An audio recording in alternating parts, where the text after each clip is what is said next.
She warned me that she's going to be, is it okay if I eat? I'm like, gross, but whatever. I just want a third host.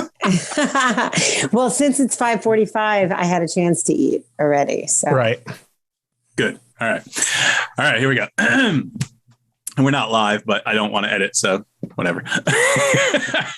All right. Welcome to a new episode of The Usual Saints. I'm Mike D here this week with Sainte and someone from months ago that we haven't had as a guest host, my cousin Beth. How are you doing, Beth? good. How you doing? All right. It sounds so weird to call you Beth. I'm going to call you Bethie. I'm sorry. You have to. I get it. It's okay. So I want to start with you because it's been so long. I know you've been listening to all of our episodes, right? So you're all caught up with what we talked about? Sure. Say that wasn't convincing. Perfect. What? I just wanted to make that joke. I thought it was funny. But what? I mean, obviously you're working. Anything exciting going on with you? That did you hear? You heard when Vinny called you hot, right? Oh, yeah. Yeah, that was reaction. weird. He's not on the show anymore. Okay. Did you have a fight with him? No. He left to go be a bus driver, but then he didn't. So. Okay. So, yeah, because I thought you thought he was talking about Alana, and then he was talking about me, and that was weird. But I was better than him thinking that my 18-year-old daughter is hot. It's better that he thinks the 45-year-old is hot.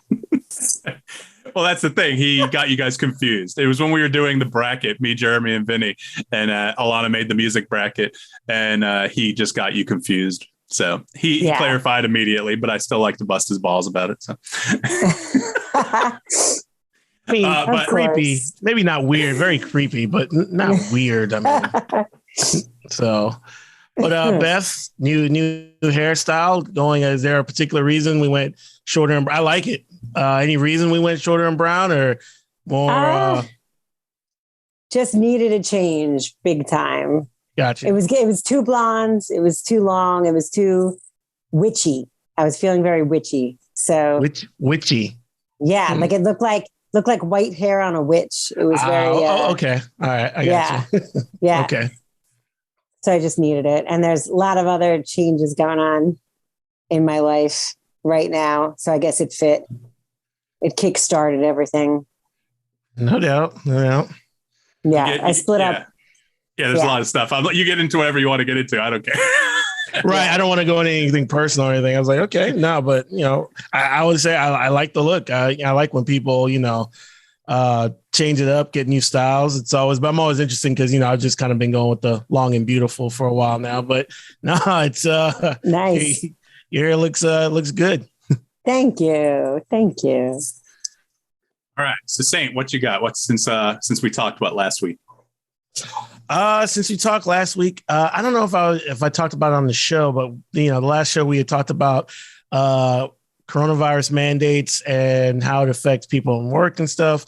And since then, I found out it may or may not affect, knock on wood, it may or may not affect me. And if I have to go back to work sooner than I choose. So that's kind of like the podcast of, coming into reality, going to affect me in real life. That might suck. But on that other note, I also got my son. He got vaccinated. He's 7.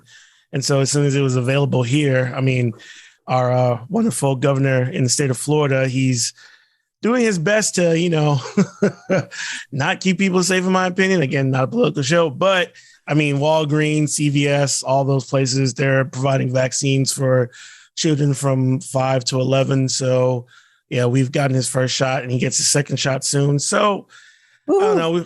Yeah, I know, right? I guess just our decision whether we're going to send our kids back to normal everyday school. I mean, we were planning for next year anyway. So, and they seem to be doing good with at-home schooling. So we just have a decision because all the teachers asked us, coming in January, we could try to get them back in the normal school with, vaccinations and the rates going down. So that's the decision for us. But besides that, just home, cleaning up the studio, trying to make it more, I don't know, acoustically friendly and hopefully more podcast friendly, but got it cleaned up in the back a little bit. And so That's it. How about you, Mike?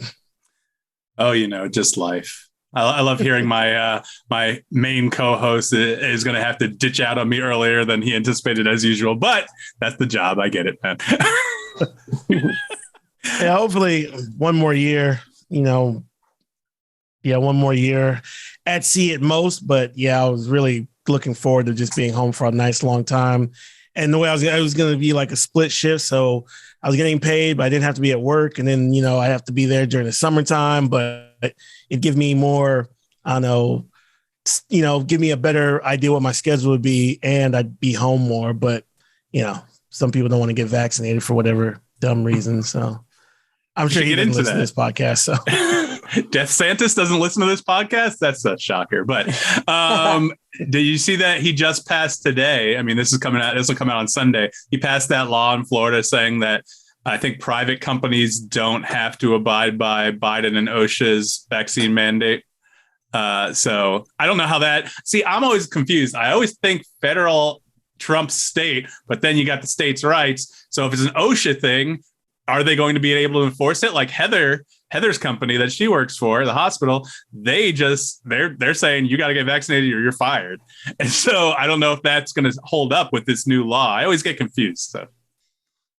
Right. And then eventually it's going to go to probably federal court and, God forbid, the Supreme Court, who we have sitting on there now. But technically federal does outweigh state, and the way OSHA works, the way OSHA should work, because for my company, for example, I work for a company that's based out of Maine that has predominantly most of their employees work in Alaska out of an office that's based in Seattle. So, That's where a lot of things, come. And so things like OSHA make it easy because then you set a federal standard, because then we're not dealing with Alaska law, Maine law, Washington state law. But if we end up being a case where states can just decide, well, we're not going to abide by federal mandates, that's going to be a complete shit show. The only thing that I can say is if OSHA flexes their muscle and they start being like, okay, well, we'll go for your bank accounts and your IRS and your federal stuff, because all that has to go through federal. If you don't abide by it, they'll hit you with some federal tax codes and stuff. That's when companies will just get in line. They'll be like, okay, by DeSantis, we're going to do what the feds say because the feds can control our money. Like, I'm guarantee you any big enough business, most of their money is going to be in some sort of federal bank or a bank that banks federally. And then if the government, IRS, can go after your federal money, yeah, good luck. They're going to look at DeSantis. Your buddy DeSantis ain't going to protect you when they're like, okay, well, we're going to hit you with the IRS. Now what are you going to do? And they're just going to fall in line. So, right. Bethie, I know you probably have some opinions on this matter. Yeah, but I mean, I can't talk about my work situation because. Well, you're in a different state. You're in New York. So it's totally different than where me and Sainte are right now. But what do you think about the Florida situation and what we kind of. Oh, my God. I can't even understand the mentality of DeSantis and Florida. And I don't know how my sane friends and family that live in Florida deal with living in Florida with the governor like that. I can't. I don't understand it. Like, it's called weather and no state tax. That's where most people in Florida start with. And then we're like, normally when you have a crazy governor, you're just like, there goes our crazy dipshit governor. But now, and again, if I had the choice, I know Mike, you stay here too. If we had the choice, I'd move.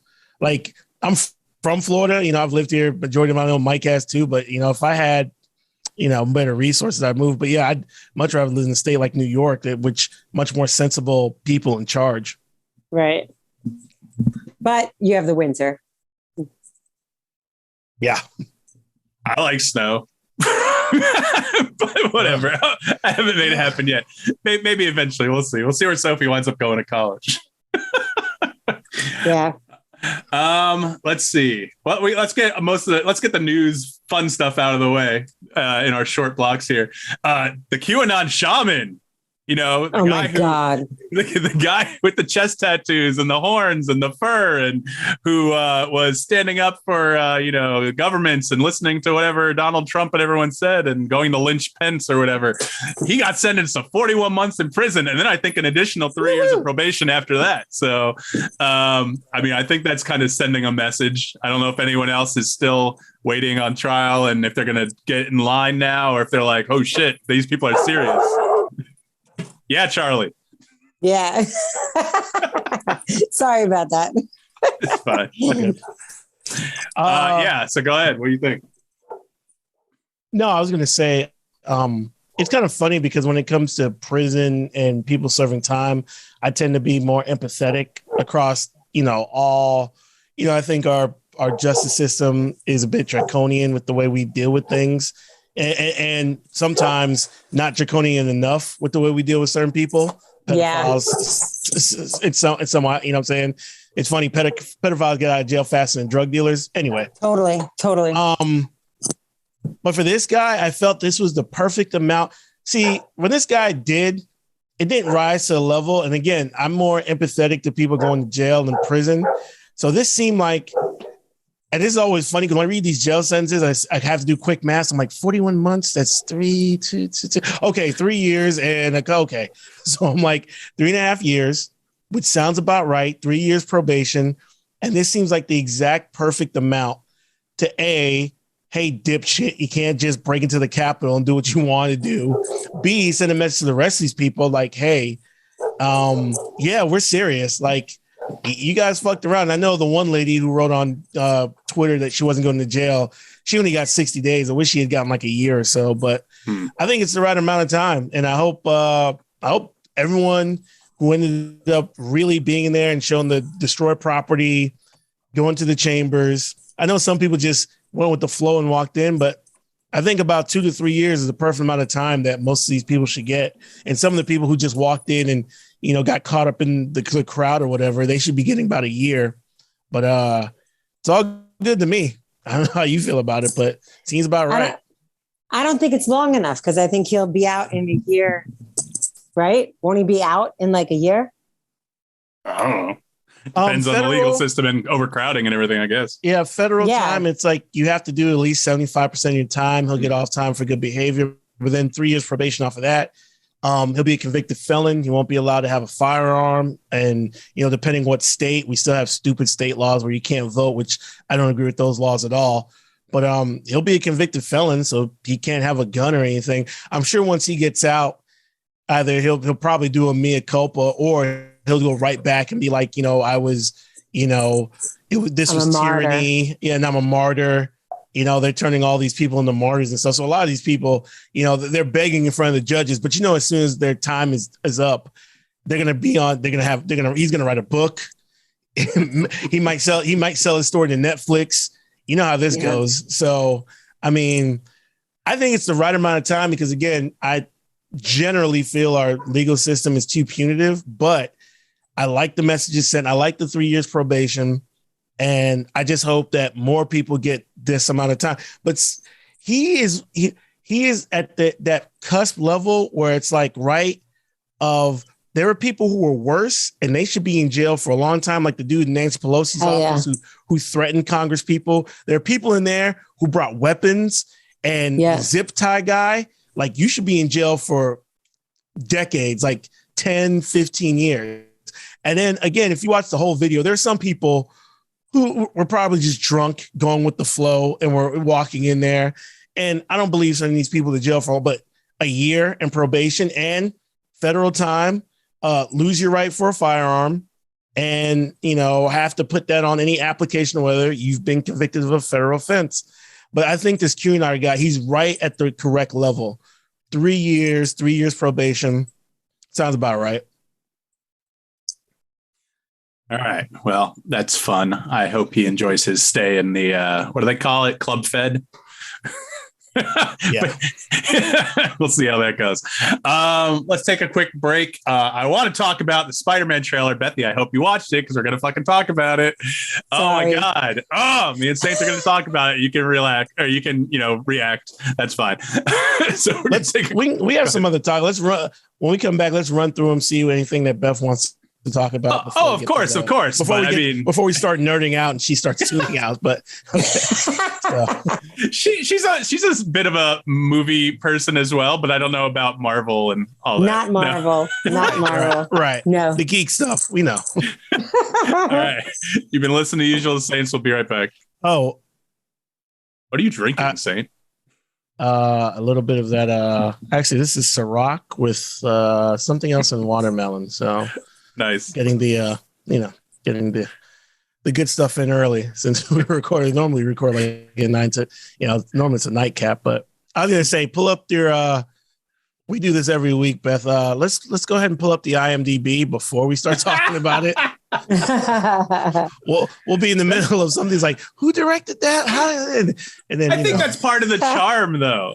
Jeremy's always, if there was only a website where you can find out who starred in what movie, or who like, that exists. Let's sound a little more prepared. But I'm pulling IMDb up right now, so we can talk about. Oh, we can talk about whatever. Go through the topic list before we get to No Way Home. Yeah, we'll get around to it. All right. Welcome back to the Usual Saints. I'm Mike D here with Sainte and Bethie this week.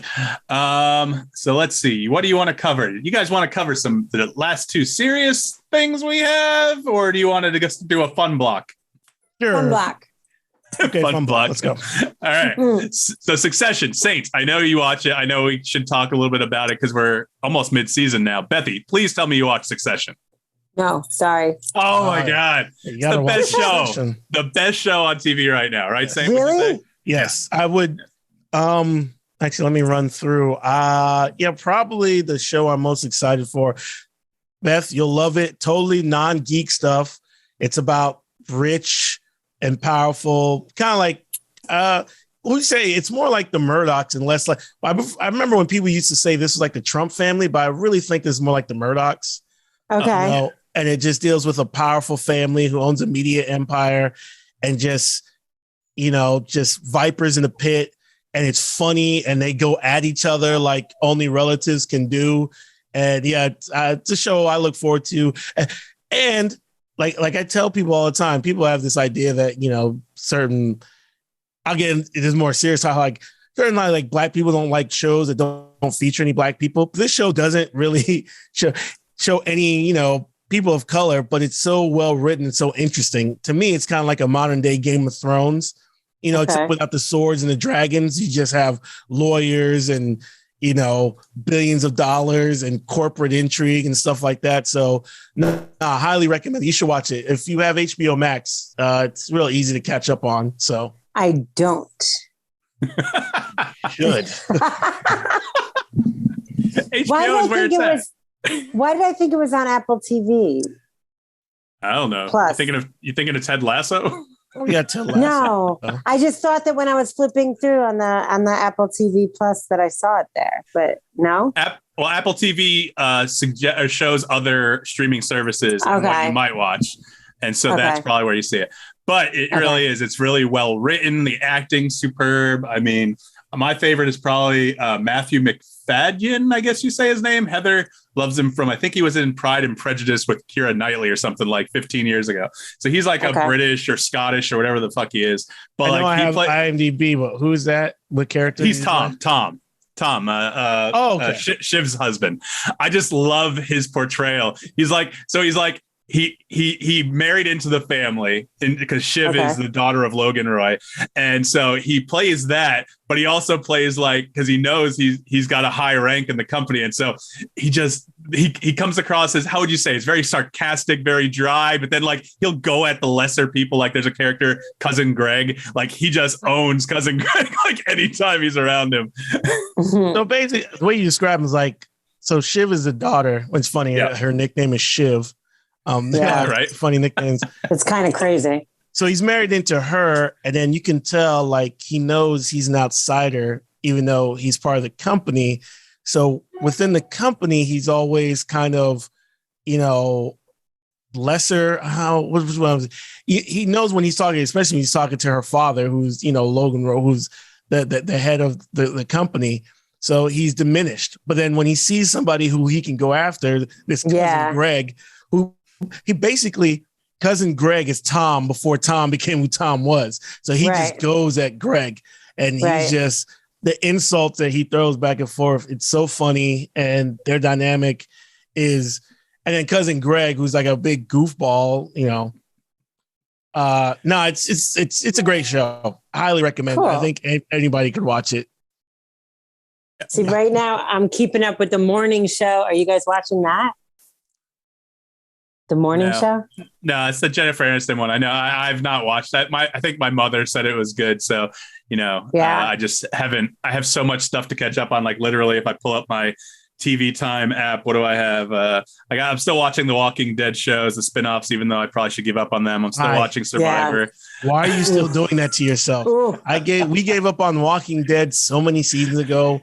Like, it got so bad. And then we fell for it. We came back when what's his name was supposed to die, when Rick. Right. Yeah. But instead he got, spoiler alert, got hauled off in a helicopter somewhere. And we never found out what happened with that. They just, whatever. I haven't been back. I'm like, okay, I'm done. Like, yeah. Well, it's the last season of The Walking Dead, so I'm gonna give it the last few episodes. Fear of the Walking Dead is actually surprising good. That was the spinoff that kind of is going in a different direction. It's got that shit. I know we got IMDb open. The guy who plays Morgan, who's been in everything, Lenny James, I think his name is, the black guy. Yeah, I love him. He's in everything he's been in. He used to be in a show called Jericho. He's great. So he's on that. He's like the lead character. Plus, it's got a Broadway guy who plays Victor Strand. Let me pull it up. But just the acting on there, some of it is really good. And the other spinoff, Walking Dead World Beyond, is ending this season. It's only a 2-season thing. It's not great. I feel like I'm on my phone most of the time when that's on. Let's see. I still watch Hoarders because that's something the family does, and it makes me, I don't know, feel better about myself. You're a hoarder? No. I think my parents are. I luckily have kind of avoided that. I do keep probably too many things. Heather keeps me in check with that. But that's another thing we watch as a family that we enjoy. It looks like Tiger King season 2 came back, but I've not heard good things about that. So I don't know. Right. My wife said, and that's like, feels like they're just trying to beat a dead horse. I mean, it was too long. Like, the first one could have been 3 or 4 episodes, and it was 6. And now it's like the season 2. It's like, they're just reaching. Yeah. How is there a season 2 of Tiger King? I think they pulled whatever the footage they didn't use because they can't re-interview Carol Baskin. She's actually suing them about it because she's like, I didn't re-interview. You're using stuff that. But I don't think she has a leg to stand on there because you signed a contract saying that you could use this footage. Right, so they're going to use it for whatever they want to use it for.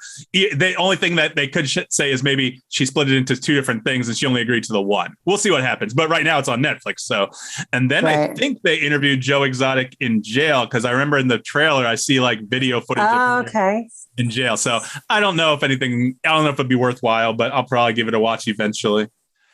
Boy, Trump didn't come with that pardon, huh? I know, right? one of the people he didn't pardon. No. Right, so to bring a female perspective, because you guys are talking about many guy shows, did either of you watch Maid? No, my wife and my mom. My wife. Yeah, my wife. See? Oh, wow. See? That's such a female show, right? We sound so much of the patriarchy here, but yeah, my wife did, and she told me to watch it, and she said it was pretty good, and I just haven't caught up with it. That and Bridgerton, I haven't caught up with Bridgerton either. So yeah, Bridgerton's a little, it's light fare, right? Intrigue and stuff. Maid is heavy duty. Real life crap. That's really sort of depressing, but really, really worthwhile and good in the end. I would definitely recommend it. Yeah, I mean, I know Heather blew through that in like a weekend or less, and my mom did the same. So, I mean, it obviously hooks you if you like it. I mean, it's compelling. Listen, like I said, I'm just going down my list. I will probably get around to watching it eventually. Like when I had my surgery for 3 months, that's when I caught up on Succession. I hadn't watched it the past 2 or 3 years when it was on. Now it's in season 3. So I just need time, and I don't have enough time. Right. But you guys remember Andie MacDowell? Yeah, she's in it. Yeah. Mm-hmm. Yeah. But so remember, like, it's just so interesting to see a woman that is now, what is she? She's got to be 60, right? Yeah, let's see. Groundhog Day was 93, so that's almost 30 years ago. She's in her probably mid 30s then, maybe early 30s, maybe 20s. I don't know. So she's in the 50s, late 50s, early 60s, something like that, probably. Yeah. So she this woman does not have a shred of Botox in her face, and she looks phenomenal. And her acting is better than I've ever seen her in her entire career.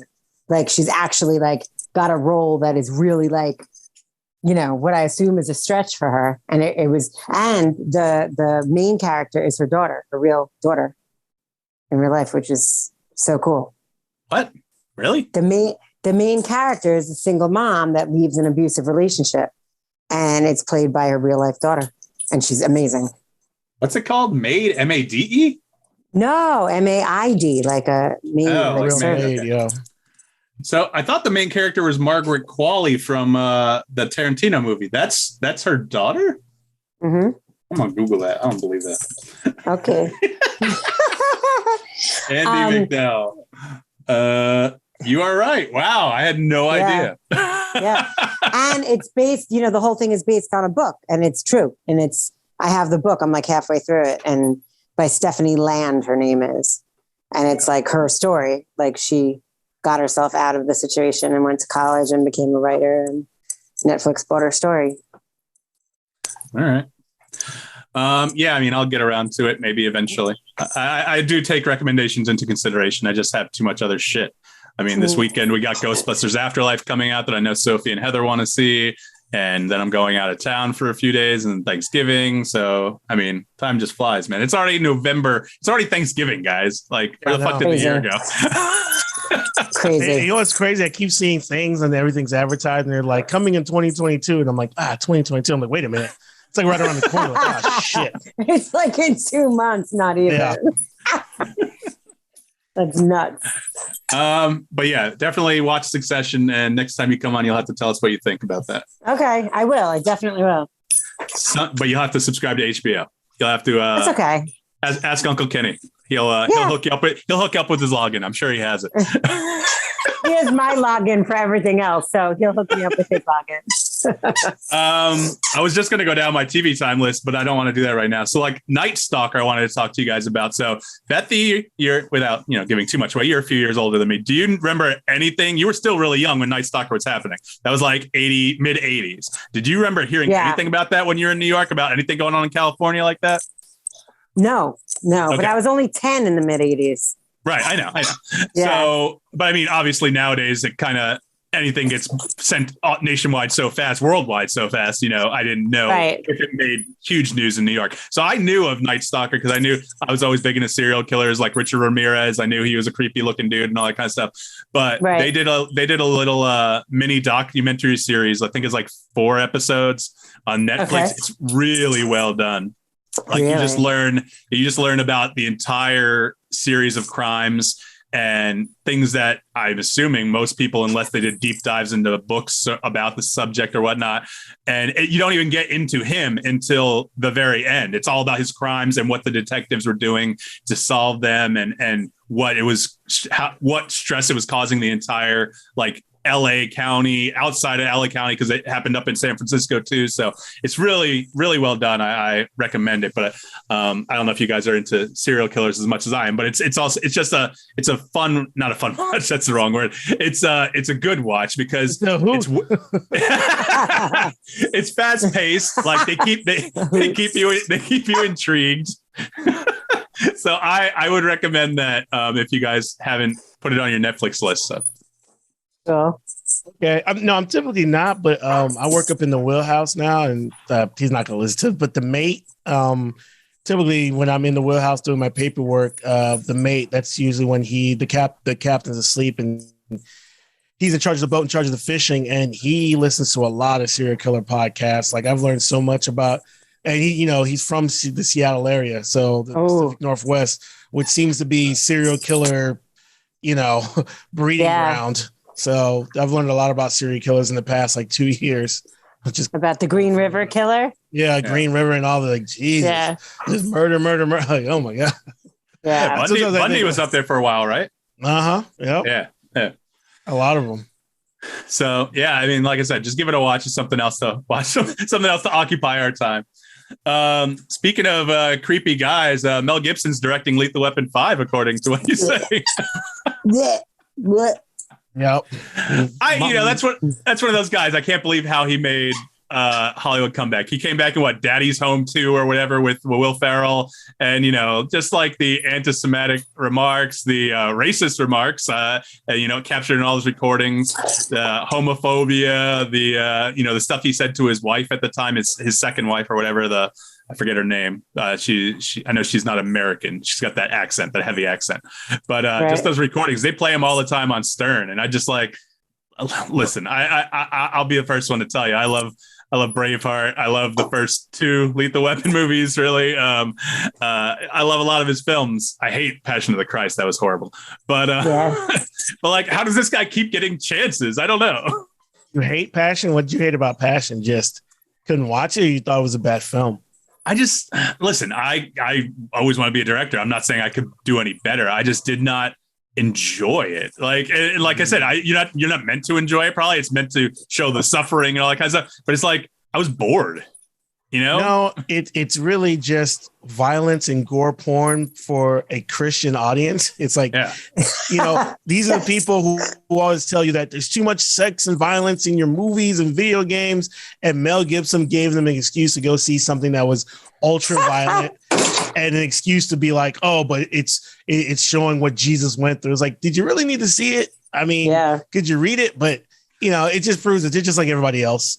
Everyone likes the ultra violence, a little bit of the ultra violence. Everyone falls for it, even the so-called Christian people. It's like, and Mel Gibson gave him the perfect reason to go see a movie about it. So, but anyway, F Mel Gibson. And it's just funny to me because, again, I'm typically the type of person that's more forgiving. I believe in second chances. I believe don't judge people on their worst. But this seemed like it wasn't just a one-time, hey, I lost my cool type of deal. And no, not at all. From what little I know about his family background, it seems to have been, passed down from his father. I think his father was supposed to be a big anti-Semite. So, and for this to come out, and then, he has big people in Hollywood who probably are his friends, who's made money with. I know Jodie Foster was sticking up for him for a while. So, doesn't surprise, again, the whole quote unquote cancel type of thing, but just goes to show you, man, people are just, on certain things, people are just like, oh, well, he makes good movies and we want to see. Although for me, Lethal Weapon 5, like, really? I saw a quote from Richard Donner before he died. And I think it was last December when he was announced as director. He came back saying, oh, I want to finish the film series and go out, the way we meant to go out. I'm like, really, bro? It's like 23 years after the last one, and the last one was shit. So why do you really need a part 5 in this series? Like, it's not like Joe Pesci's going to come back. If Joe Pesci comes back, maybe it'll be a little bit. I mean, if Pesci comes back, it would have to just be because Pesci's been taking a lot of time off. Oh yeah. Like he seems like a guy who's like, yeah, I'm not going to do this. I'm not going to be De Niro where I'm just taking parts just for money. But I mean, and no disrespect to Chris Rock, who's probably one of my favorite, or might be the favorite stand-up of all time, but him and it's kind of just like Richard Pryor in Superman 3. It's like, what is this guy doing here? And you're just trying to interject some comedy or something into where it doesn't belong. And 5, like, who are they going to get for 5? They're probably going to have like a female detective and, a bunch of shit where it's trying, we're going to be diverse. Is Danny Glover going to retire again? Like, what are we doing for the, I'm 2 days from, in the bucket. Like, all right, man. Like, ugh. Do you know how old he was when he originally said, I'm too old for this shit? No. Give me that. 41. Oh my God. Really? How old I am. Stop it. Hey, what's funny? I thought you were going to say something like he was super old and like he's going to be way too old for Lethal Weapon 5. But you said 41 and the three of us were like, fuck. 41? Shit. That's just, I thought, was like a random great statistic. So that was in 87 which puts him clocking 34 years later. So he's 70 something. So we'll see. We'll see what happens in this in the next movie. I mean, Gibson's whatever. He'll come back. He'll pull dual duty. I don't see myself being interested in it. I don't know, but I could be wrong. I don't know. But we'll see what happens. You're not wrong. All right. So let's take another quick break. And when we come back, as promised, me and Saint are going to talk about Spider-Man No Way Home, the new trailer, while Bethie sits back and doesn't say anything. Right. You've been listening to Usual Saints. We'll be right back. Just reminded me, I got to renew my HBO Max. I was getting it free on my DirecTV and stuff, but I canceled all that. Got rid of. I'm trying to save so much more money by just renting DirecTV and all the other bullshit that I have. It's like, just gonna stream everything. Nah, let's come back. That's a good thing to talk about real quick. Okay. Welcome back to Usual Saints. I'm Mike D here with Bethie and Saint, and we were just talking about if I decide to leave that part in. We were talking about DirecTV and cutting shit out of your life. I mean, I like to think I was an early adopter to cutting the cord for cable or DirecTV. I was a big DirecTV guy because I love watching the Steelers games, and I could just have my DVR full of shit. And the only reason I got any sort of TV service back, which was DirecTV, was last September because I wanted to watch the Steelers games, and the places that we normally would go to eat, this is before vaccines, before anything else, we weren't sure we wanted to go out every Sunday to go watch the games, especially at like some of these bars and some of these people that I know that go there. I'm like, I don't really know how clean you are. And B, like, the restaurants we would go to, like Applebee's and stuff, they didn't renew their Sunday ticket privileges or whatnot. So I couldn't just go have dinner with or lunch with the family, watch a game, and then go home. So we decided to renew. But of course, when you renew DirecTV, they're like, or when you get it again, they're like, hey, you have to sign a 2-year contract. So I'm locked until next September. But after that, I'm cutting it because I'm vaccinated. I feel okay going to bars and going to watch it, or restaurants that have it. We feel better. We're all vaccinated. So, but yeah, man, I think with the Sunday ticket, it's like $200 a month. If without it, it's 150 at least. So, I mean, just cutting that expense. Who needs that? Yep. Yeah, I almost cut out my Dish TV, but I was going to go to the YouTube TV only. But it really wasn't all that cheap. It was going to be $63 after the introductory month or two. So Dish was like, okay, you're paying $115. What if we get you down to 70? And I was like, 70 versus 63, and I don't have to change anything. So they really got me to keep it. So now I'm locked in again, like you. But I did want to cut it all out. I was going to ask what they make you sign. What's the contract length? I think it's a year. I think it's a year. I don't think it's that bad. Right. It was the same thing. Eventually I was just like, when we got it, it was when I just had bought this house. We had just moved in, and I tried the other ones for 3 months, each one's for a month. I tried YouTube, which I thought was good, but they didn't have as good as, I think, when you record, what's that call it? They call it something different. The DVR. They didn't have as good as DVR. I tried PlayStation Vue, which was okay, but it was missing a bunch of channels my wife wanted. And then there was another one we tried. So I was going back to the boat with my kids. They were missing a bunch of the channels that they had at, my father-in-law's we lived. So we got DirecTV. And like you said, if it wasn't for the 2-year contract, I've just been counting down to get away from it. Eventually now my kids, they spend most of their time on YouTube, Netflix. Disney Plus helped out a lot because, we're a big Disney Plus kind of family. And so eventually I came to it. And like when I called to cancel, the DirecTV guy, he was trying to do it. I think we were paying like with taxes and everything. I was like at $169 a month. And so he was like, well, we could do this. And I can get it all the way down to about 90 plus tax. You'll be paying just over 100. So I can save you $70. And I was just like, nope, I'm done. I'm just going to cut the cord, feel the pain, figure out how to find everything else. And like I said, I think that's how I was getting free HBO Max because AT&T owns DirecTV and they own Warner and all that. So I'm going to have to figure out a way to get HBO Max back on. But yeah, it's just, I haven't missed it. It's been gone for almost a month now. And it's just been like, my wife's missed a couple of shows, but it's just saving that money is just so much better. It's like you said, for the football, but I mean, I'm not going to talk about it in pub. There's ways, if you know, you want to find stuff, there's ways to find what you want to watch. I'll just leave it at that. Are you a torrent king over there? What are you doing? I'm just saying, if you really want to watch something, there's ways to find it. You know what I'm saying? I'll just leave it at that. All right. So let's do the geek out, man. Sainte, tell me what your thoughts are on the new Spider-Man No Way Home trailer. I'm assuming it's going to be the last one we're going to see before the movie comes out, because it comes out in a little less than a month. So thoughts? Probably. And again, I'm like, oh man, December is coming here so fast. It was my birthday. But few notes. I like how they're still being vague about it. And it's probably, I mean, Marvel is notorious for this. There's going to be scenes that we see in the trailer that's not going to make it into the movie, which I think is pretty smart of them. I'm watching it and seeing it. I'm actually coming up with more theories about where this is going to lead. A, Spider-Man, B, the Marvel Universe, and how this ties into the real world business and economics of the movies. So I was thinking about that first. I'm pretty sure, and it's funny that they call this No Way Home. I'm almost positive this is going to be the last Spider-Man that's in the Marvel MCU. I mean, Sony is not going to budge. Spider-Man and Venom are their number one film franchises. They're glad that they went with Marvel to fix their story elements, because before they were screwing up Spider-Man. Now they kind of have it on track, which they can either re-up with Tom Holland, which I'm guessing they will. They're probably just going to back up a Brinks truck and be like, we're going to pay you.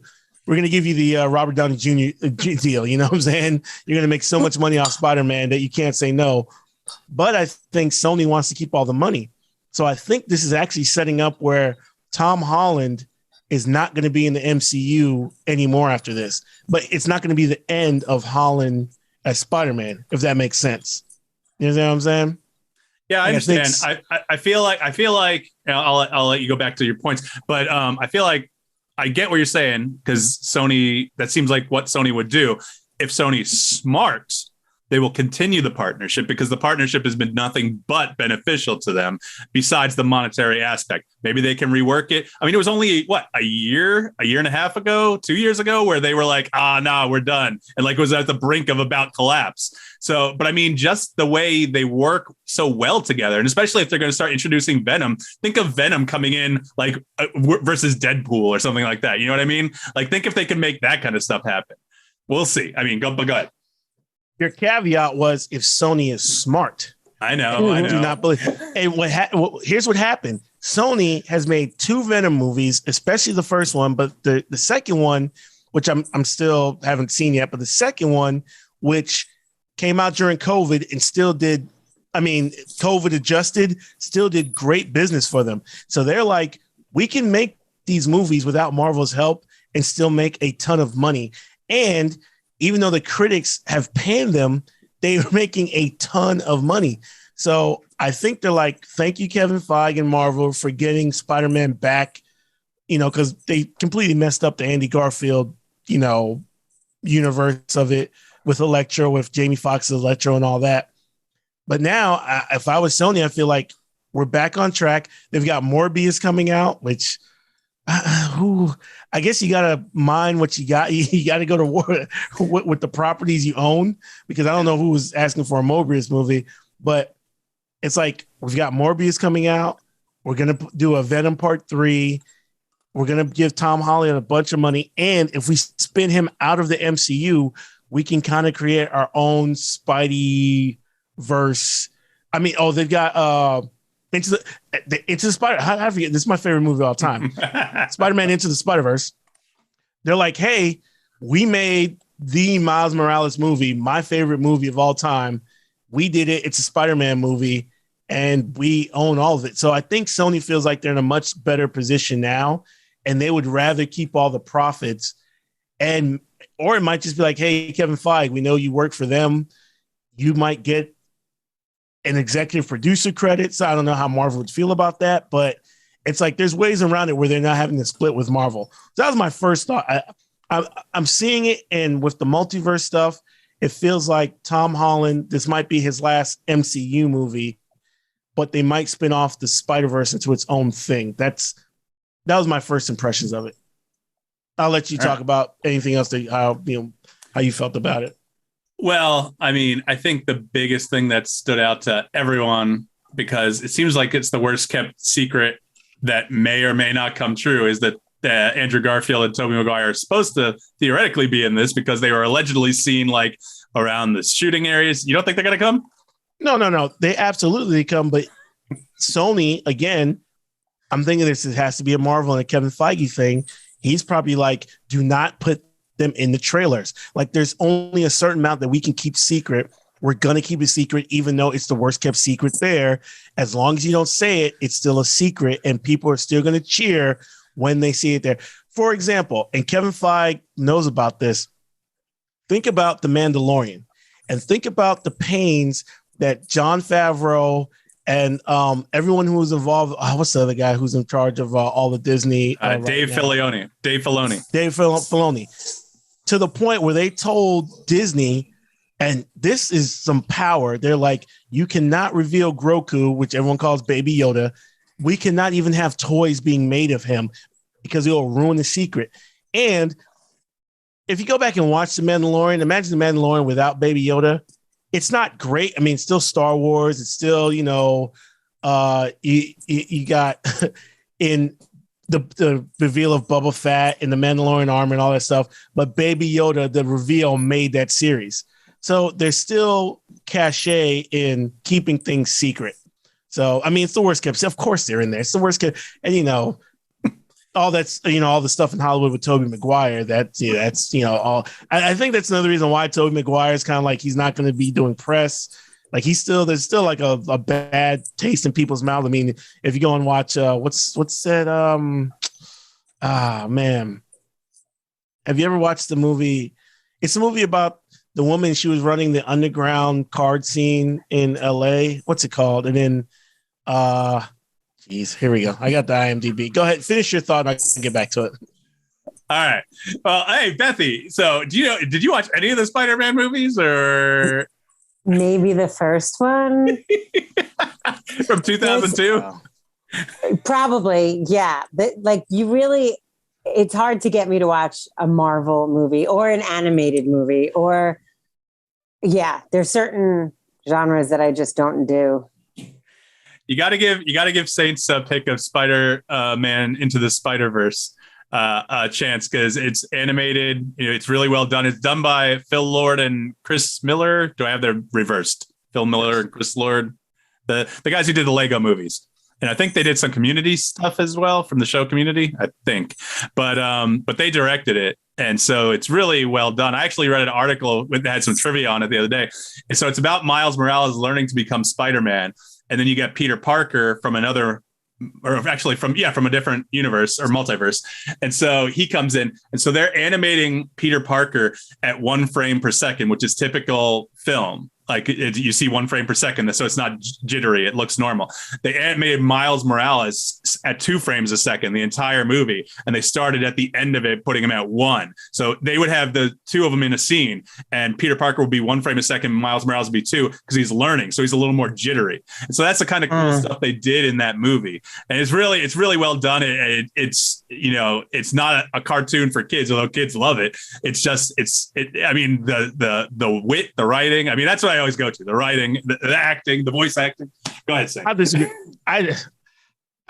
it is for kids. The reason it's my favorite movie of all time, including The Godfather, Apocalypse Now, Casablanca, which are now surprisingly underrated, Citizen Kane, which is a bit overrated but still one of the best movies of all time. My favorite movie of all time is an animated movie, and I sit and watch old. I got into French New Wave movies, which I don't know, might have been a waste of time. Anyway, Spider-Man Into the Spider-Verse is my favorite. It includes everything, like he said, writing, all that includes Black fatherhood, which I'm big on. It includes everything, but tells the hero's journey story of an Afro-Puerto Rican kid, but uses Spider-Man and humor and wit and everything you can throw at it. And they went all in. They go so deep into Spider-Man lore. There are Easter eggs and things that you have to be a Spider-Man savant. And they said the reason they did it is like, we didn't know this might be our only chance So we just said, fuck it. We're throwing everything in here. You have to be a super Spider-Man nerd, but it's also a relatable movie. So if you just want to see a Spider-Man movie, it works on that level too. Huh. What were we talking about? Oh, I wanted to say the name of the movie is the name of the movie is Molly's Game. And with Jessica Chastain. Jessica Chastain and Idris Elba. And in that movie, it's Jessica Chastain. She's not a call girl, but eventually she gets into the LA poker scene. So she's running her own underground poker rings. Wow. And she's doing it. This is based on a true story. She's doing it with A-list celebrities like Ben Affleck, a lot of A-list directors. But in the movie, and this happened in real life, there was one celebrity who was just the biggest dickhead asshole to her and to the people. He'd be an asshole to players. He was an asshole to her. And eventually, basically, he was like, look, the only reason you're running this is because I'm running it. And basically ran her off to New York because he was such an asshole. And, just everyone in town knew it. And in the book and in the movie, they call him Miss Player X. But everyone figures out it's Tobey Maguire. And the only reason she did it is because Tobey's reps, they were like, because coming off Spider-Man and Seabiscuit, the horse movie, you don't see Tobey Maguire. His persona isn't like some like Hollywood douchebag. He seems like just a nice guy, plays Spider-Man.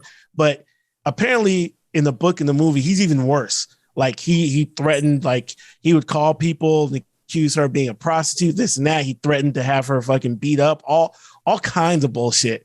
And he's only referred to as Player X. And in the movie, who's he played by in the movie? He's played by Michael Cera from Arrested Development.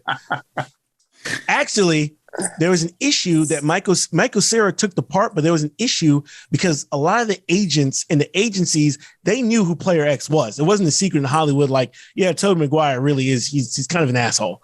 He used to run with Leonardo DiCaprio and the Pussy Posse. Yeah, the Pussy Posse. They used to run around Hollywood. And of course, put it this way, Leo DiCaprio, even before Titanic, and especially after Titanic, Leo DiCaprio is the kind of guy, no problem getting women, getting into bars and clubs, famous Leo guy. But when you're Tobey Maguire, you're kind of like, okay, little geeky Tobey, until he got Spider-Man. Then after he got Spider-Man, then he became this big A-lister, but he always used to hang out with Leo. And they were known as it was the Pussy Posse or Pussy Squad? I think so. I don't know. Pussy Posse? I thought it rhymed. Or not rhymed, but I thought they were right. But because how they used to run, used to go for girls, used to, go to parties and everything. But people would always say Leo was cool to hang out with, and Tobey Maguire was the biggest asshole. But he was Spider-Man, and Spider-Man was the biggest movie. It's to this date, Spider-Man 2 is Sony's biggest movie of all time. And so what happened was Michael Cera took this part, but a lot of agents and agencies, they knew who it was, and they were telling their actors, don't do that part. We don't want to get involved in, because if it gets out that he's actually playing a Tobey Maguire, it might hurt your career. And Michael Cera just took, I guess Michael Cera's like, I don't give a fuck, whatever. But yeah, it was pretty much known that, stay away because we all know it's Tobey. And now if you look at it now, I mean, Tobey Maguire, his star is faded mostly because a lot of people just didn't want to work with him anymore. It's like you hear these stories, it's like, to the point, but also because I also look at it like, a lot of actors are called assholes, Johnny Depp, a lot of people, but they're big time A-listers. Tobey Maguire, to me, I'm like, if Tobey Maguire is an asshole to me, I'd be like, fuck you. I'll go get anybody. You're Tobey Maguire. Like after Spider-Man, what else have you done? Basically. So but in the moment, because Spider-Man was so big and he had the backing of Sony, which is one of the major studios, a lot of people stayed quiet and hushed up a lot of shit that he was doing in Hollywood. You also have to understand, this was Hollywood pre-cell phone cameras, pre-social media, pre-Twitter, pre-TMZ. So they said those guys were running wild, and Tobey was like the worst one, like just a complete asshole. So yeah. Anyway, and that's the reason. I mean, they're bringing him back, but you also see Andy Garfield's talk about it, but Tobey Maguire has said nothing. Like he's disappeared from because people are like, we know how he is, and a lot of people in Hollywood didn't want to work with him. So that's the behind the scenes, but they're going to be in the movie. Of course, they're going to be in the movie. It's, But when Back up the Brinks truck.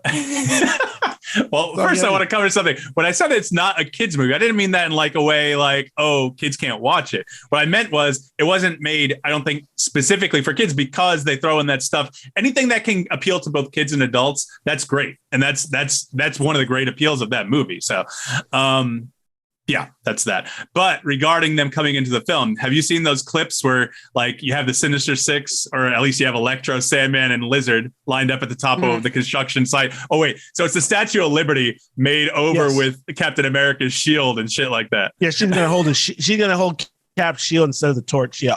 Okay. So you got the three of them at the top. And Lizard is obviously jumping at someone, but Tom Holland's Spider-Man is jumping towards Sandman in the middle. Lizard's right here. And then you got Electro facing off against I don't know who on the other side. So you know there's got to be, whether it's two Spider-Men or someone else. Maybe Iron Man came back from the dead. We'll see. No. And in the Brazilian version of the trailer, the Lizard gets hit in the face and you can see it, but there's no one there. So you can tell they digitally edited it, which makes it, like I said, sometimes even if people know, keep the secret, keep it hush hush, keep the speculation. We all know it's coming. But really what I'm speculating is, how does this deal with Doctor Strange and all the weird shit he's doing in this movie? Because like, again, they're going to have to explain, why is Doctor Strange doing this? Like, it seems like he's doing these spells. Like, before we've seen him, he's very cautious about magic is powerful. You don't want to mess with this stuff. Like, I'm protecting your reality, douchebag. And then in this movie, he's just like, oh, okay, Peter, I'll, take everyone's mind. And the spell fucks up and then into the multiverse. It seems kind of strange. It doesn't seem like it's I don't know if it's Mephisto. I don't know if someone's working, ask. I was going to ask if I think we already may have touched on that, but I'm not sure. Everyone's kind of speculating that because of the way he comes across in the trailer. But I guess we'll see what happens in the movie. Because in the movie, he starts coming across as that like angry dad who says Spider-Man kind of is doing something wrong. So maybe he's just having a little fun. He's like into his normal, wearing his sweats, Doctor Strange at the beginning, but then he gets into actual Doctor Strange. Or maybe they're two different Doctor Stranges. Guess we'll find out. Less than a month, so it'll be exciting. I'm excited. I'm really excited about Doc Ock because he reacts totally different. So I don't know if his implant isn't affecting his brain anymore, like to the point where it was making him pretty evil with the tentacles and all that kind of stuff. Because when he finds out that's not Peter Parker, or at least the Peter Parker he knows, like he becomes almost like the inquisitive, curious Dr. Octavius, Otto Octavius, that I liked, and that was one of the great appeals of Spider-Man 2. Right. I think he's gonna realize, hey, somehow I'm not in my same universe, and he's gonna figure out. And then you hear him in the trailer talk about how, like, I think we're gonna see, if I could just guess where the storyline is gonna go. It's like, okay, we get the multiverse opens up, Peter goes in, but then I think we're gonna get a realization where our Peter Parker or Tom Holland's Peter Parker are gonna realize all these villains who came through, they die fighting Spider-Man. And he's going to look at it like, oh, wait, all these people are supposed to be dead fighting me. And I think they're going to go in the storyline where this Peter Parker doesn't believe in killing your villains or anything. I think there's an amount of guilt he feels like they have to die in order for my reality to exist. And I think that's where the tension's going to be. And when it says No Way Home, that's why I feel like he's going to exit our universe and go into Sony's Spider-Verse and get out of the MCU, because he's going to want to save the lives of these villains who die fighting Spider-Man. And he's going to look at the other two Spider-Mans and be like, wait a minute. So people have to die in order for us to succeed. And I don't think that's going to sit right for him. And I think the Doc Ock thing is him realizing, oh, wait, this is different. How can I use that to my advantage? Because you see the nanotech starts overtaking one of his arms. So he's going to be infused with Tony Stark's Tony Stark, everything he builds, nothing good comes out of it. That's the secret to the whole MCU. Anything that Tony Stark or Howard Stark invents always turns to shit. Ultron, whatever. Well, Robert Downey Jr. isn't there anymore, so it's like, fuck it. We'll just blame everything on the Stark. Because remember that line? I always wonder with that line where Thanos, where he goes, I like you, Stark. And Stark goes, have we met? You know who I am? And Thanos goes, yeah, I do. And it's like, they never explained what that was about. Like, he never explained how he knew who Tony Stark was. Do you remember that in Infinity War? No. When Iron Man comes, they're on they're on what's Titan on the planet, and they're setting the trap. And then he says something. He goes, "Yeah, I know about you, Stark." And then Tony goes, Robert Downey Jr. goes, "Have we met before? You know who I am?" And Thanos goes, "Yeah, I do."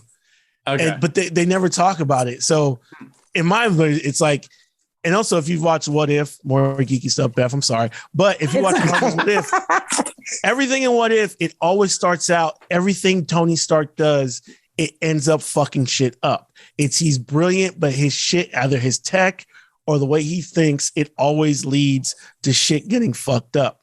That's the key to the multiverse, which, it starts with I am Iron Man, and it ends with I am Iron Man. It's kind of brilliant. And there's also, if to take it back into the real world, Kevin Feige's first movie they ever did with Marvel was the X-Men. If you watch the end of that movie, which I love, and then the rest of the X-Men go to shit, but X2 was good. But it's the Statue of Liberty. If you watch the first X-Men movie, which is his first movie, he was the associate producer. This was in the year 2000. It takes place at the Statue of Liberty. This movie is going to end at the Statue of Liberty. And I think he's bringing it full circle. And this may be where we get mutants introduced into the MCU, and he's going to lose his Spider-Man property again. It's going to be interesting. Like I said, stop it, Charlie. Sorry. He doesn't agree with you, Saint. I know, right? Remember how we talked about, I'm sure, Beth, I'm sure you have no plan on seeing the Eternals, the movie that just came out with Angelina Jolie and all them. Don't worry, from what I hear, it's not, but remember how you were talking about this Spider-Man movie is going to be 2 hours and 49 minutes. It's going to be almost as long as Endgame, but it's Spider-Man and I'm here for it. I will sit my butt for 3 Eternals. Almost any other movie, it's like, hey man, we need more 90-minute, under 2 hour movies. Get in, get out. But for Spider-Man, that's why I feel this might be his last hurrah in the MCU. So they go in 2 hours and 49 minutes. Normally I'd be like, it's too long, but so I think this is going to be like Endgame-ish, kind of, to propel the Marvel universe to their next phase. You want me to give you a spoiler? Because I know you said you don't really care about if people spoil end credit scene spoilers, but I don't want to spoil anything for you because you hadn't seen it. You mentioned Venom. There will be carnage. Oh, no. Yeah. You heard about that, right? Okay. I heard about like at the end of Venom, he kind of travels into, and does he see the Tom Holland Spider-Man? Yeah, on TV, and if he licks the TV, I think. And J. Jonah Jameson is on TV announcing that that's Spider-Man, that Peter Parker is Spider-Man. So my guess is, like I said, our MCU Tom Holland Spider-Man is going to get sucked into Venom's San Francisco, whatever, Venomverse. And that's where the Spider-Man adventures are going to take place there and no longer in the MCU. So that way they can pull Spider-Man out of the MCU and, they can renegotiate, or I think Sony wants all the money. They're like, we're splitting money here and this is all we got. And they got the Avengers, they got all the other stuff. So I think that's probably where it's going to go from there. So 2 more quick things in case Bethie has anything she wants to talk about, which I'm sure she doesn't want to talk about this stuff, but it's actually kind of way more interesting than I thought it would be. I have to say, I have to admit, it gets interesting when you mix the real world economic. First, it's always about money, but we mix the real world money with real world actors with the storylines.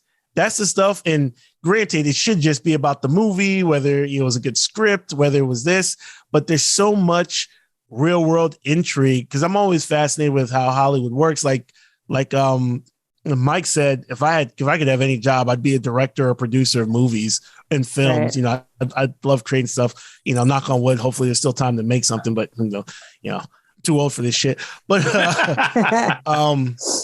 when you start learning how the real world and the real world politics and economics of Hollywood work, that's what I find fascinating. Otherwise, just like, was the movie good? Was the movie bad? Like, yeah. Like I said, TV now is so much better than movies. To me, like, you watch a show like Succession or like you said, Made or all this stuff, or Ted Lasso, to me, it's so much better. But with the movies, it's still like just such a big business and the way Hollywood actually operates and works. I find that fascinating, like the behind the scenes stuff, way more than, in front. Like I'm trying to really think what's the last, real movie that I saw that was just like, wow, that was just might still be Spider-Verse. I don't know, but go ahead. Oh, what about Endgame? Okay, well, you know what? I'm more of an Infinity War guy. I think Infinity War is better than Endgame, only because it's more my speed for comics, and Infinity War is a Thanos movie, and I think Thanos is way more interesting. Endgame is a lot of fan service. Endgame is, hey, he's worthy. Cap gets Mjolnir on your left. Avengers assemble. We know how it's going to end. Tony Stark's died, whatever. But Endgame, again, Endgame has a lot of flashbacks. We go back to Thor: The Dark World, which I never wanted to go back to again. we go back in time to the Battle of New York. We have to go back. I don't like time travel things because I don't think anyone does it well. Again, they make fun of Back to the Future, but I'm like, Back to the Future probably handles time travel better than any movie after it. Because time travel is always like plot holes and this and that. It's like Back to the Future. Hey, look at this photo. You're getting the race. It was simple. It was easy. Now you do time travel. It's like, man, you guys are just looking for an easy out because most of it doesn't make sense if you sit there and think about it, which, Anyway, go ahead, Mike. My bad. All right. So let's see. Electro in the new trailer. What do you think of his new look, from the blue guy from Amazing Spider-Man 2 to the more comic book looking Jamie Foxx? You remember, I have a theory about this, right? Beth, you'll understand this. My theory is once an actor becomes big enough or they've played a part enough and they're making enough money, they come to set and they say, yeah, fuck that shit. It's the fuck that shit attitude of actors. Give an example. An actress, she may be cast for a part which requires her to have blonde hair, all this makeup, crazy outfits, whatever, hours in the makeup chair, this and that. If they're on like season 4 or they're on the second or third sequel, by the time they get to that part, they're making enough money. They show up to set and they're like, yeah, fuck that shit. I'm not doing all that. Here I am. You guys write it into the script of why I'm not putting on the makeup. I'm not doing this. Classic example. Scarlett Johansson, she plays Black Widow, who in the comic book, Natasha Romanoff, is notorious for having the reddest red hair of any person you've ever seen, long red hair. She has it the first time we see her in Iron Man. She has it the second time we see her. By the time we get to movie 4, 5, 6, yeah, fuck that shit. I'm going blonde. I'm showing up to set. Blah, blah, blah. Chris Hemsworth, Thor, long blonde hair, talking in an accent, doing this. By the time we get to Thor Ragnarok, yeah, fuck that. Game of Thrones. Go watch the first. Did you ever watch Game of Thrones, Beth? No, I watched one episode. Okay. But go watch the first couple of episodes of Game of Thrones. All the Lannisters, they're in the books and the story, they're notorious for having blonde hair to where it's almost white. The whitest of white blonde hair and all this. By the time we get to the last season, none of the actors have and this is supposed to be a family trait. It's not supposed to be like, it's supposed to be in their family. They have this blonde hair that's almost white. By the time we get to the final season, all the actors like, yeah, fuck that shit. They're all brunettes and blonde because like, yeah, I'm not putting on the wig. I'm not putting on the makeup. I'm not speaking in that stupid language. What are you going to do? Fire me? No, you're not. I'm going to Comic-Con. Yeah, fuck that shit. This is how I'm coming to set right in. And the Scarlet Witch. What's her name? Elizabeth Olsen. She's from Sokovia, where she's supposed to have this thick accent. I speak in this thick Russian accent and blah, blah, blah. And, it's Sokovia. And they make a big thing about how Stark missiles destroy their homes. By the time we get to the third movie, accent's gone. It was so bad that they made fun of it in WandaVision. They're like, yeah, what happened to your accent? What happened to your accent? Fuck that shit. This is Saint's soapbox every time we get around to this. He brings up the same thing, which it's valid. I get it. I understand. He does have points. But what do you think of the actual look? Not so much that it's changed. Do you like this look better, or did you like it in Amazing Spider-Man 2? No, I hated it. I hated it in Amazing Spider-Man 2. It made no sense. It didn't have anything. It was not it had nothing to do with the comic books. Electro never looked like that. I think they want to do something cool, but then again, it made Jamie Foxx just look very odd and weird. Again, the classic Electro costume would look silly on film, even though if you look at it, the electricity makes the star on his face. If you look at the trailer, it does make the star on his face, which I think is a better compromise. But that's just Kevin Feige being like, what are we doing? Why does Jamie Foxx look like this?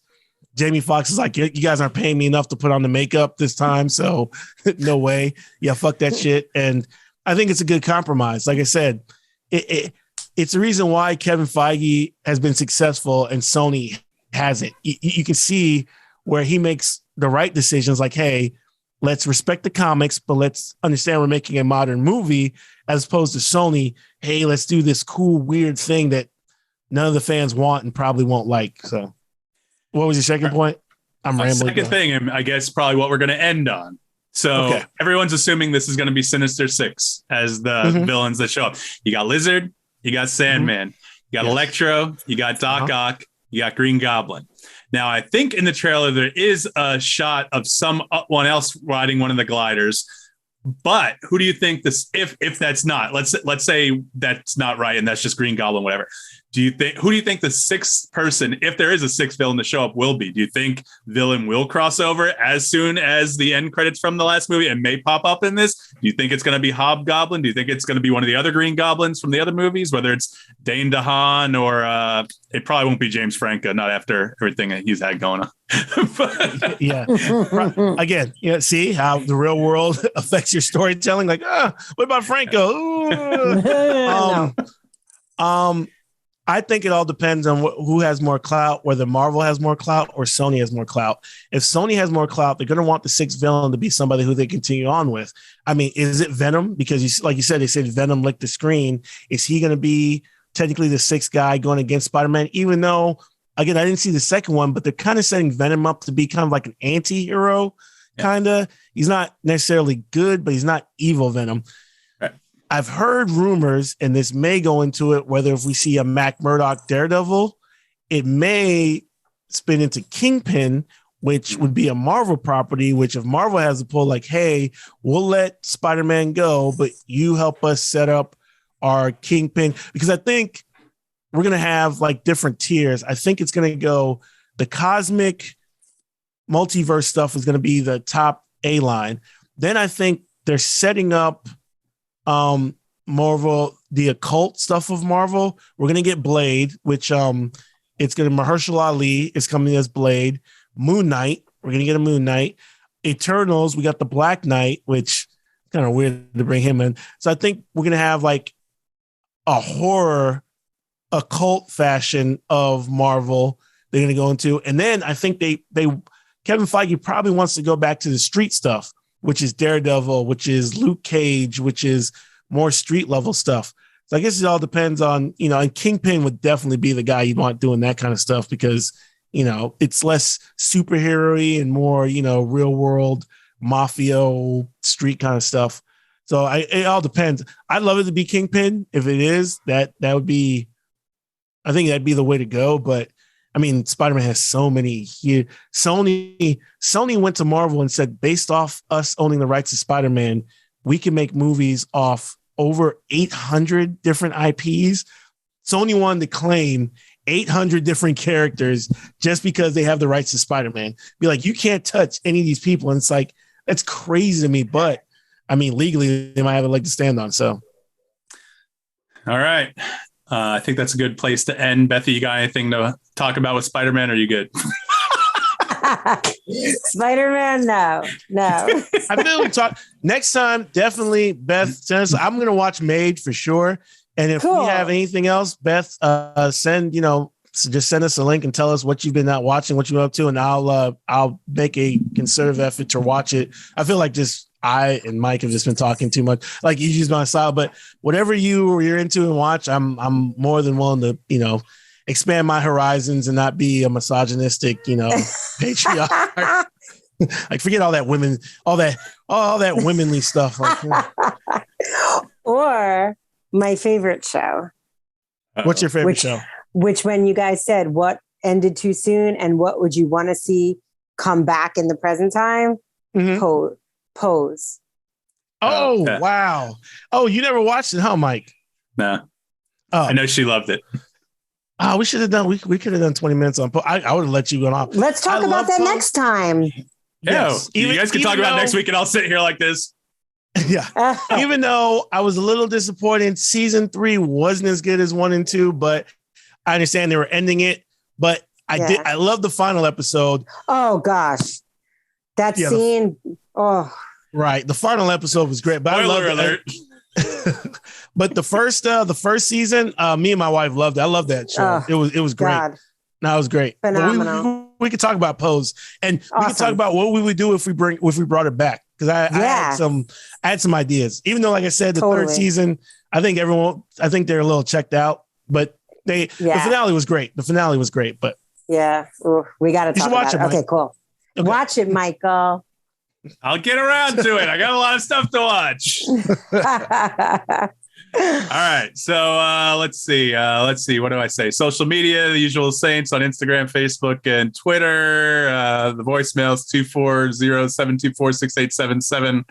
The website's theusualsaints.com. Spread the word, get the show out there. I want to thank Bethie for coming and guest hosting, and say fuck Jeremy for not showing up. So Jeremy's on a cruise somewhere. So, whatever. He says he's got an excuse. He's got Wi-Fi. He could have been here, but he didn't want to. No, that's a good excuse. Vacation. He's on vacation. That's good. All right. I mean, I would. I'd make an hour, but to each their own. You were on a boat and you helped us out sometimes.